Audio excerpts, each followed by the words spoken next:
Madrid গতকালকে Madrid এবং Atletico মাদ্রিদের যে ম্যাচটা দেখছি সেটা আসলে পুরোপুরি মাদ্রিদ বিধ্বস্ত হয়ে গেছিল।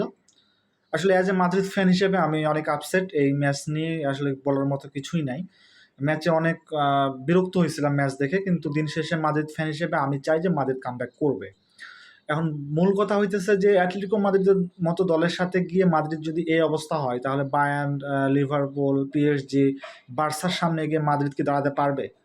আসলে বিষয়টা এমন না। বিষয়টা হচ্ছে মাদ্রিদের এই সিজনের স্টার্ট দেখলে আপনি বুঝতে পারবেন যে শুরুটা অনেক সুন্দর হয়েছিল এবং এট লাস্ট এই ম্যাচে হয়তোবা একটু খারাপ খেলছে।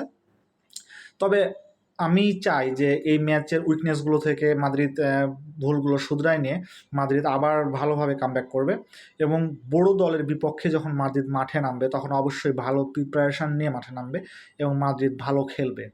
আসলে এমবাপে যখন প্রথমে দলে আসে তখন এমবাপেও খারাপ খেলছিল। তখন মাদ্রিদের ফ্যান বলেন বা সবাই বলেন একটু হালকা এমবাপ্পেকে ইগনোর করতেছিল।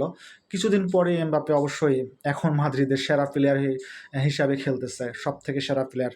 জাভি আলোনসো নতুন আসছে, তার শুরুটাও দারুণ হয়েছে, কিন্তু হয়তোবা কিছু ভুলের কারণে বা কিছু সমস্যার কারণে এরকম ম্যাচ আমাদেরকে একটা মানে আমরা আসলে এই ম্যাচটা আশা করিনি তার থেকে। কিন্তু তারপরেও তাকে সাপোর্ট করা উচিত। অ্যাজ এ মাদ্রিদ ফ্যান হিসেবে মাদ্রিদের পাশে থাকা উচিত।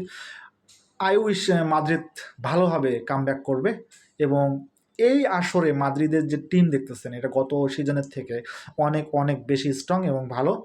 আমি মনে করি জাভি আলোনসো কামব্যাক করবে এবং মাদ্রিদ কামব্যাক করবে এবং মাদ্রিদ এই সিজনে ট্রেবল জিতবে। মাদ্রিদের পাশে থাকুন, সাপোর্ট করুন। হালা মাদ্রিদ।